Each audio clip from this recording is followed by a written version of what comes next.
আসসালামু আলাইকুম। সম্মানিত শিক্ষক মণ্ডলী, অনেক সময় কোনো শিক্ষার্থী নিজ বিদ্যালয় হতে অন্য বিদ্যালয়ে চলে গেলে উপবৃত্তি পোর্টাল হতে তাকে নিষ্ক্রিয় করে দিই। কিন্তু সেই শিক্ষার্থী যদি পুনরায় আপনার বিদ্যালয়ে চলে আসে, তাহলে তাকে উপবৃত্তি দিতে হলে আগে নিষ্ক্রিয় শিক্ষার্থীকে সক্রিয় করতে হবে। তো এই সক্রিয় কিভাবে করবেন সে সম্পর্কে আজকের এই ভিডিও। আশা করছি সম্পূর্ণ ভিডিওটি দেখলে আপনি নিজে নিজেই এই কাজটি করতে পারবেন। এজন্য প্রথমে আপনাকে একটি ব্রাউজার ওপেন করতে হবে। আমি এখানে ক্রোম ব্রাউজার ওপেন করছি এবং এই সার্চ বার আছে, এখানে ক্লিক করে পিএসপি ফিনান্স এখানে ক্লিক করছি। ক্লিক করার পর প্রাথমিক শিক্ষা উপবৃত্তি কার্যক্রম এখানে ক্লিক করছি। ক্লিক করার পর এখানে ইউজার নেম, পাসওয়ার্ড, ক্যাপচা দিয়ে লগ ইন করতে হবে। দেওয়া শেষ। এগুলো দেওয়ার পর আমি এখানে লগ ইন করছি। লগ ইন করার সাথে সাথে দেখুন আপনার মোবাইলে একটি ওটিপি চলে গিয়েছে। এই ওটিপিটা এখানে বসিয়ে যাচাই করুন, এখানে ক্লিক করতে হবে। আমার ওটিপি চলে এসেছে, যাচাই করুন, এখানে ক্লিক করছি। ক্লিক করার সাথে সাথে দেখুন আমরা পিএসপি এমআইএস পোর্টালে অভ্যন্তরে প্রবেশ করেছি। এখান থেকে ড্যাশবোর্ডে যাবেন। ড্যাশবোর্ড হতে দেখুন বেনিফিশিয়ারি শিক্ষার্থী, এখানে ক্লিক করবেন। এরপর শিক্ষার্থী স্ট্যাটাস আপডেট, এখানে ক্লিক। এরপর আপনি কি করবেন, শিক্ষার্থীর যে জন্ম সনদ নম্বর সেটা এখানে বসিয়ে দিবেন। জন্ম সনদ লেখার পর ডান দিকে দেখুন খুঁজুন, এখানে ক্লিক করবেন। এখানে ক্লিক করলে আপনার নির্দিষ্ট যে শিক্ষার্থী সেটা এখানে শো করবে। এরপর ডান দিক থেকে দেখুন পেন আইকন, এখানে ক্লিক করবেন। এডিট আইকন, এখানে ক্লিক করার পর দেখুন এখানে এডিট অপশন শো করবে। এখান থেকে দেখুন স্ট্যাটাস, এখানে ড্রপডাউন মেনুতে ক্লিক করবেন। দেখুন নিষ্ক্রিয় আছে, এটাকে আমরা সক্রিয় করব। অনুরূপভাবে এটা আমরা নিষ্ক্রিয় করতে পারবো। তো স্ট্যাটাস পরিবর্তনের কারণ, ড্রপডাউন মেনুতে ক্লিক করে এখানে দুইটা কারণ আছে, প্রোগ্রাম মধ্যে স্থানান্তর, এখানে ক্লিক করবেন।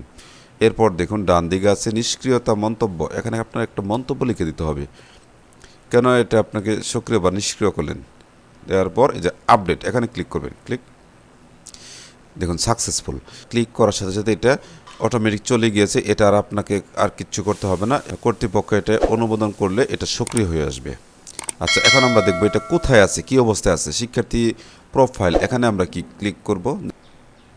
ক্লিক করে এখানে শ্রেণী নির্বাচন করব। নির্বাচন করে খুঁজুন, এখানে ক্লিক করব।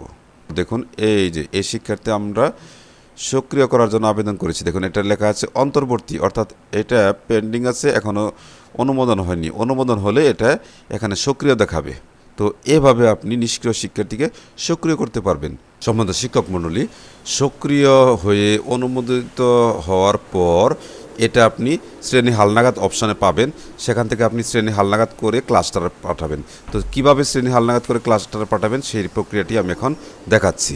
এরপর আপনি আবার ড্যাশবোর্ডে যাবেন। এখান থেকে বেনিফিশিয়ারি শিক্ষার্থী, এখানে ক্লিক করবেন। ক্লিক করার পর নিচে দেখুন শ্রেণী হালনাগাদ, এখানে ক্লিক করবেন। ক্লিক করার পর এখানে যে কটা আপনি সক্রিয় করার জন্য আবেদন করেছিলেন সবগুলো শিক্ষার্থী এখানে শো করবে। এরপর আপনি ডান দিক থেকে যে পেন আইকন আছে, এডিট আইকন, এখানে ক্লিক করবেন। ক্লিক করলে এখানে আপনার এডিট অপশনটা শো করবে। এখান থেকে দেখুন শ্রেণী প্রমোশন, পুনরাবৃত্তি, ভুল এন্ট্রি, বিদ্যালয়রত নাই, এখানে 4টা অপশন আছে। এখানে আপনার যেটা প্রয়োজন সেটা করবেন। আমি এখানে শ্রেণী প্রমোশন করব, তাই আমি শ্রেণী প্রমোশন এখানে ক্লিক করছি। দ্বিতীয় শ্রেণী ছিল, তৃতীয় শ্রেণী অটোমেটিক হয়ে গিয়েছে। এরপর আপনি নিচে থেকে রোল নাম্বারটা চেঞ্জ করে দিবেন, বর্তমান যে রোল নাম্বার সেটা দিয়ে দিবেন। এরপর বাম দিকে সংরক্ষণ, এখানে ক্লিক করবেন। দেখুন সাকসেসফুল। তো এইভাবে যতগুলো শিক্ষার্থী সবগুলি আপনি শ্রেণী হালনাগাদ করে দিবেন। শ্রেণী হালনাগাদ করার পর এখন শ্রেণী হালনাগাদ ক্লাস্টার জমা দেয়, এটা আপনাকে ক্লাস্টার জমা দিতে হবে। এখানে এখান থেকে বাম দিকে দেখুন একটা চেক বক্স আছে উপরে, এখানে ক্লিক করবেন। ক্লিক করলে দেখুন টিক মার্ক উঠেছে। এরপর আপনি নিচে দেখুন ক্লাস্টার পাঠান, এখানে ক্লিক করবেন।